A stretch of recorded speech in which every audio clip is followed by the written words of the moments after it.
Are you lifting weights? Are you doing the intervals? And are you finding still you're frustrated or maybe exhausted, not getting the results that you really think that you want, need, and deserve?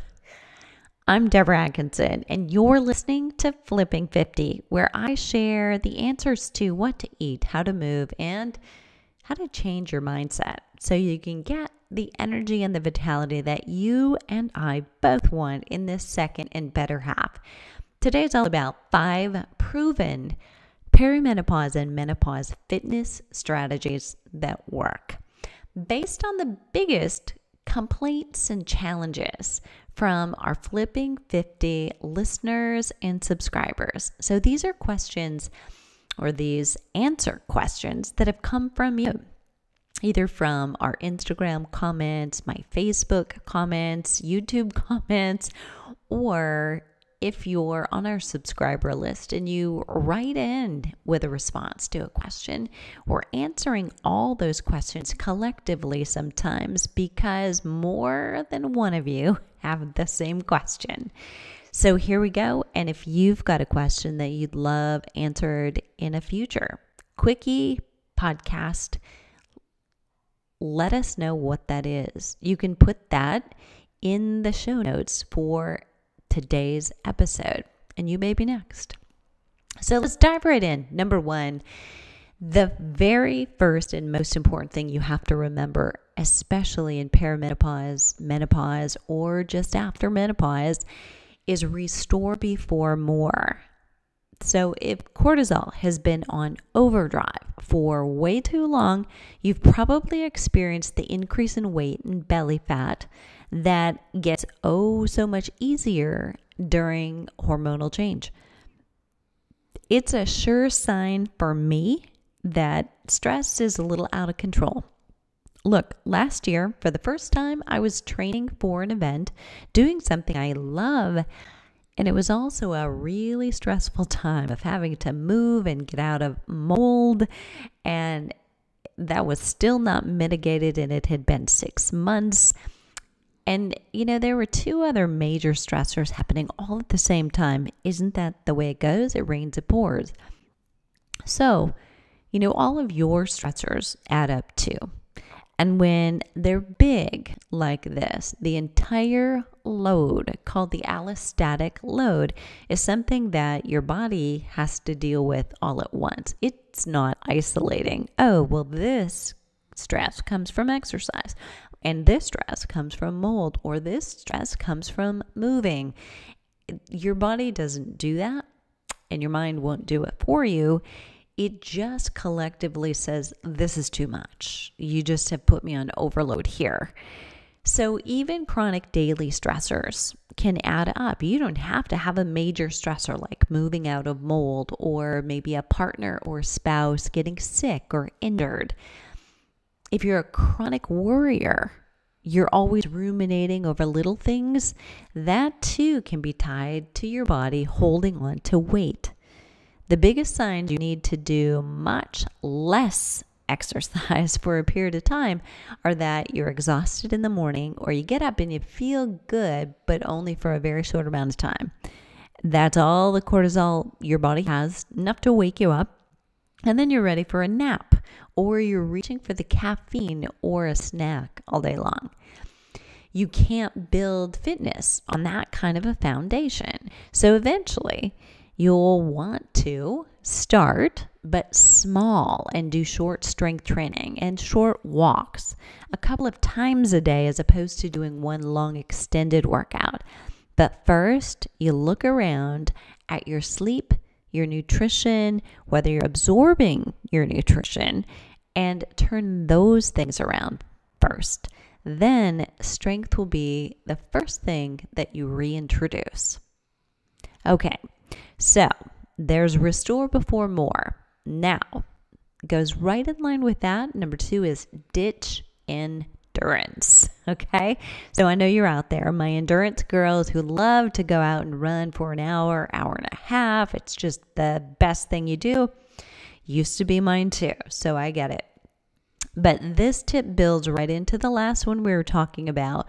We were raised on the belief that it's steady state exercise for 45 minutes or an hour that leads to fitness, or it's walking every day. And that will lead to more cortisol instead of optimizing cortisol.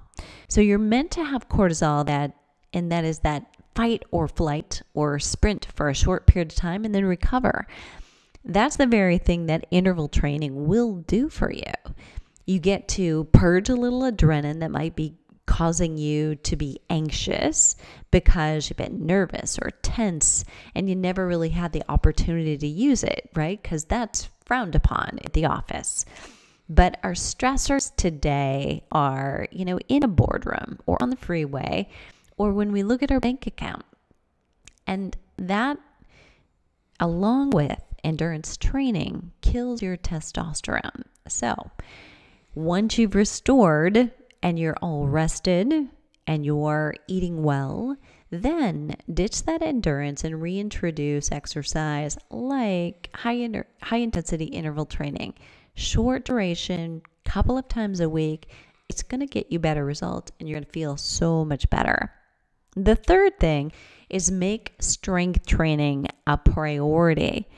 There is no other exercise in the world that will give you the strength, stamina, posture, bone density, confidence, anxiety, decreasing metabolism, boosting benefits of strength training. None, nothing, nada, So you need it in your life. There's no substitute. Pick up some weights. If you're intimidated by weights, you can try bands or tubing or other tools, but I prefer weight training with dumbbells so that I can mimic life activities and exercise in all three planes. That means I can rotate, I can forward flex and extend, and I can move laterally. And a lot of the moves we do actually incorporate all of those simultaneously. Just getting out of bed in the morning and getting in and out of a car will do that for you. And if you're using tubing and bands, just a word about that. There's a time and a place for it. But, if you're bending over to pick up the dog food, or the dog for that matter, or a baby, or you've got big crates of laundry because you're exercising all the time that you carry up and down stairs, bands and tubing just don't mimic those kinds of activities. So think about that and try to incorporate a little bit of strength training as you get more comfortable or familiar with using resistance training. So number one reason I love them, they're convenient for at home and they're cost effective, and you'll find them in every hotel gym these days. And you may not always be able to get on a machine at the gym, but you can almost always pick up some dumbbells. Humans begin losing muscle mass sometime at about 25 or after. At 25, we peak, just to be more clear.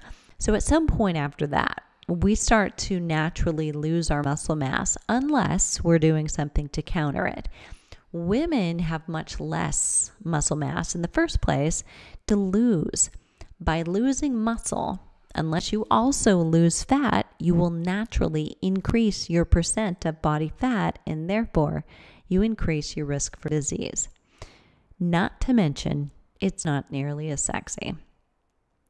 Next, you need to get protein. So regardless of shifting your exercise away from endurance toward interval training, toward strength training, you've got to have the right fuel in the tank in order to make them work. So for exercise to work at all, you've got to have the building blocks for lean muscle. Lean muscle boosts metabolism, and then you can burn fat easier. Most women skimp on this and they don't get enough protein at every meal. It is not an end of the day total anymore that matters. So be careful about plugging your meals into an app, for instance, and getting a printout at the end of the day. What you really want to know is that you hit your target at each of 2 minimum, if not 3 meals a day. You want about 25 to 30 grams of protein at each meal. Repeat, at each meal. And studies say that the older you get, the lower your muscle protein synthesis. In other words, your ability to use protein that you eat to benefit your muscle is reduced. So a study several years ago showed that 70-year-old men could get results from exercise that was similar to the benefits a 20-year-old man got, as long as the 70-year-old had double the amount of post-workout protein. So the 70-year-old had 40 grams compared to the 20-year-old's 20 grams. So think about that. It's not intuitive. So keep reminding yourself your need for protein increases, not decreases with age. It's not that end of the day total, but the per meal amount or the per post-workout meal that counts. Okay, next up, it's going to feel like we're moving away from exercise and we're moving to food. But again, this is all about getting the food in at the right time. Eat breakfast. Move it an hour or two later if you're into fasting or intermittent fasting, but don't skip it, especially for women. High cortisol levels in women in midlife will cause inflammation, and that causes weight gain and then makes it hard to lose weight or hard to exercise or feel like it. And you're not going to get the results that you want, like the muscle tone and definition. High protein breakfasts keep you full and keep you satisfied and boost your metabolism by helping to stabilize your blood sugar all day long. I love smoothies because they're an easy way to get a lot of micronutrients in about 2 minutes of effort. I love to say that I've had 2 servings of vegetables by breakfast. Most of the women who even at first might have a little reluctance for smoothies end up loving the simplicity of them. It eliminates what's known as decision fatigue, and yes, that's a real thing. You can do a smoothie in a lot of different ways and still get diversity in your life. You can rotate the greens that you put in it. You can rotate the kind of fruit that you put in it. You can change the type of protein from animal to plant, from vanilla to chocolate. You can change the additional items that you put in, like adaptogens. I love maca.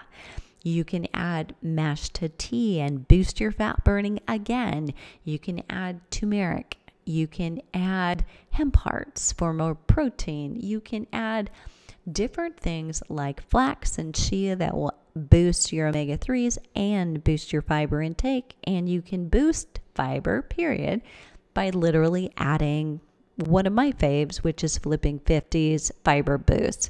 The reason I love it is because it comes from 5 different sources. So it's like sitting down to a plate of food or a bowl of food, and that is something your body's used to.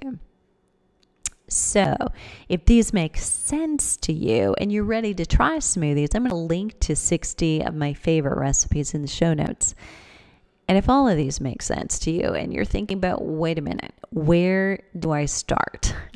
The After 50 Fitness Formula for Women course will give you all the what's and whys that you need to fill in any blanks. And if you also want the strength training exercise, then you need to get the You Still Got It Girl videos that go with it. I'd love it if you give us a rating in iTunes. It really helps. And if this was helpful for you, share it with a friend. And what are you waiting for? Let's start flipping 50 together.